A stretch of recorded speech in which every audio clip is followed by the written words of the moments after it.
All right, welcome back, guys. So, another question that was asked to Sir Stephen Francis is why did Shelly-Ann leave the NVB track club? And he was quite frank. I'll let you hear for yourself.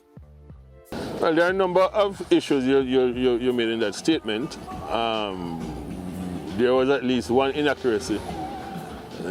Shelly-Ann did not leave right after the World Championships. She left in May during the pandemic, and I think the catalyst for that was, I suspect, her relationship with Elaine. But more to the general situation, I can't, it always amuses me why people think that a sports person or athlete is going to be the one team forever. Those of you who follow football or basketball or whatever, people change all the while. Either the teams fire them or they leave in search of what they think are greener pastures.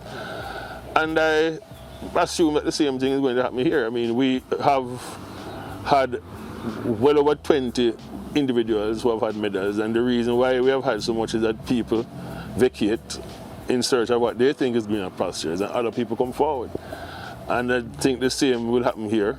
We have a number of very, very promising athletes who I think in a year, next year and the year after, and the year after that, will do extremely well. And so we don't really have to worry about who was here or whatever. We just focus on who is here. So there you have it. It seems that there was something going on between Shelly and Elaine, and the dynamic just did not work out. So Shelly packed her stuff and she left.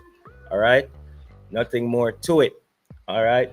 Now, what may have caused this, we don't know, and we're not going to speculate and add any rumors to anything. All right. We just stick with the facts and we'll go with the code set. Guys, like, subscribe. Thank you for supporting the channel, and we'll see you next time. Peace.